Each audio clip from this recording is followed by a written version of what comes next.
Whenever you trade something, you're trying to get the best deal possible. Well, it turns out entire countries do the exact same thing. But on a global scale, how do you actually tell who's getting the better end of the bargain? Economists have a specific way to measure this, and it's called the terms of trade. So let's break down what that really means. So here's what we're going to cover. First, we'll get a clear definition of terms of trade. Then we'll break down the different ways economists actually measure it. After that, we'll dig into the real-world stuff that can give a country an advantage. And to wrap it all up, we'll put your new knowledge to the test with a quick quiz. Okay, so let's get right into it. At its heart, this whole topic is about one thing: value. We need a way to figure out if the value of everything a country sells to the world is lining up with the value of everything it buys from the world. Think about it like this. Say you trade 10 of your apples for 10 of your friend's oranges. Sounds pretty fair, right? But what if next week you have to give up 15 of your apples to get those same 10 oranges? Suddenly that deal doesn't feel so great for you anymore, does it? So how do we track that same feeling on a massive national scale? And that's where this concept of terms of trade, or TOT for short, comes into play. It's really the key metric for all of this. It's just a ratio comparing the prices of what a country sells to what it buys. It answers that one crucial question. For all the stuff we export, how much stuff can we afford to import in return? And of course, there's a formula for this. PX is just the price of exports, and PM is the price of imports. If the final number is over 100, that's generally a good thing. It means your exports are worth more than your imports. If it's under 100, it's not so favorable. Seems pretty simple, right? Well, maybe. Yeah, as you probably figured, just looking at prices doesn't really give you the full picture. So economists have come up with a few different ways to calculate the terms of trade. Each one has a slightly different focus and, as we'll see, its own blind spots. Okay, so let's start with the big one, the one most people are talking about when they mention terms of trade.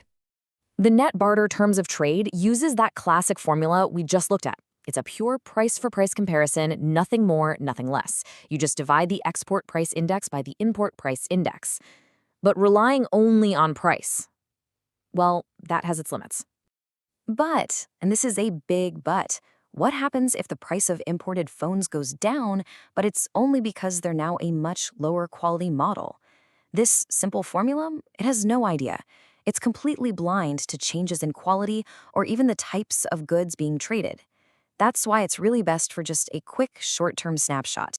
So if price is tricky, what's the alternative? Well, some economists said, hey, let's forget price for a second and just look at the sheer amount of stuff being traded. And that idea gives us the gross barter terms of trade. Notice the formula flipped from P for price to Q for quantity. It's asking a totally different question. For every shipping container of goods we sent out, how many shipping containers did we get back in return? It's all about the physical volume. Yeah, you can probably see the problems here already. This method has some huge blind spots. What if a country gets a massive shipment of foreign aid? All of a sudden, their import quantities skyrockets, making it look like they're getting an amazing deal. But that was a gift, not trade. And just like the other one, it totally ignores product quality. So, if price alone isn't enough, and quantity alone can be super misleading, what's the next logical step? You guessed it, we combine them. And this leads us to what's often a much more useful metric, the income terms of trade. Okay, so look at this formula. You take the price of your exports and multiply it by the quantity of your exports. That's basically your total paycheck from the world, right? Then you divide that by the price of what you're buying. This tells you a country's total purchasing power, its capacity to import. But, even this smarter formula has its limits. It tells you about your total shopping budget, but it doesn't tell you if you're actually making a profit on the things you sold. And it kind of assumes that the only money you have to buy imports comes from your exports, which ignores things like foreign investment or loans. Okay, so we've got the how, the different ways to measure the deal. Now let's get to the why. What are the real-world forces that actually make these numbers tick? See, a country's trading power isn't static. It's always in flux. And what's pushing it around? Well, a whole bunch of stuff. Everything from government policies like tariffs, to breakthroughs in technology, to something as simple as consumer tastes changing around the world. Even just having a good substitute available for your main export can totally change the game. Let's zoom in on one of the biggest drivers here, demand elasticity. Your terms of trade are much more likely to be favorable if your country's demand for imported goods is elastic. That just means if the price of those imports goes up, your citizens can easily find something else to buy or just do without. That gives your country leverage. The opposite is true if you absolutely need those imports, no matter what they cost. And this is where governments can step in and try to rig the game in their favor. By slapping tariffs or taxes on imported goods, a country makes them more expensive for its own people. That can reduce demand for those imports, which can, in turn, improve the nation's overall terms of trade. It's a direct lever they can pull. All right, we've covered the what, the how, and the why. You're practically an expert now. So let's put that knowledge to the test with a quick quiz to see what's stuck. So let's imagine this scenario.